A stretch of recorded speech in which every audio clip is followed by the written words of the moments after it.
What I'm about to show you is something the US media will never air because they want to control the narrative surrounding Palestine and Israel and paint it as a war against terror rather than what it truly is, a struggle against oppression. You're about to hear from Jordan's foreign minister speaking on behalf of the Arab world, and you better listen to what he says because I couldn't put it any better. The Israeli Prime Minister came here today and said that Israel is surrounded by those who want to destroy it, an enemy.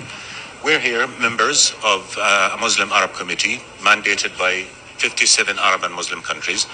And I can tell you here, very unequivocally, all of us are willing to, right now, guarantee the security of Israel in the context of Israel ending the occupation and allowing for the emergence of a Palestinian state, independent state, along the efforts that we all agree. He is creating that danger because he simply does not want the two-state solution. And if he does not want the two-state solution, can you ask the Israeli officials, what is their end game?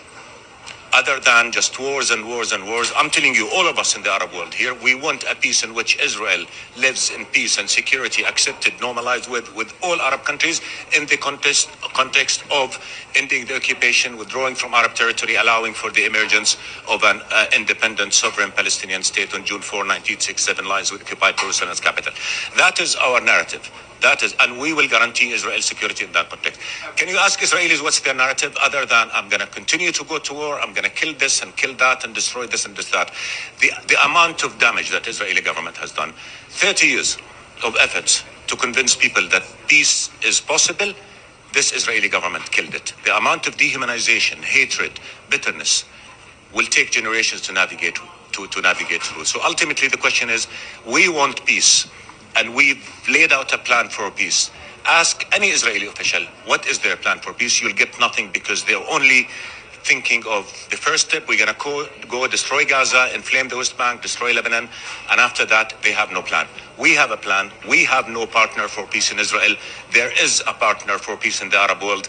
And that's why the international community needs to move. You will never hear our politicians talk about occupation or oppression or the Nakba or ethnic cleansing. You will not hear them say anything about that. They will focus on Hamas because that's how they want to frame this. Leaving every single detail out besides Hamas's actions on October 7th does not give anybody a complete picture or even partial picture of what's going on. What our politicians do is disingenuous, and it allows them to convince some Americans that that's what this is all about. Hamas, what Hamas did on October 7th, that almost has nothing to do with anything. To understand why October 7th happened, to understand why Israel has razed Gaza, to understand why they indiscriminately kill Palestinian civilians in Gaza and the West Bank and in Lebanon, you have to look at this from a lens of oppression, of oppressor versus the oppressed. To understand why a person who's Palestinian is so dehumanized, so vilified by Israel and by Zionists, you must look at it from that context. But our media won't talk about that context. Our politicians won't mention this context. My hope is that for at least a few people watching this video,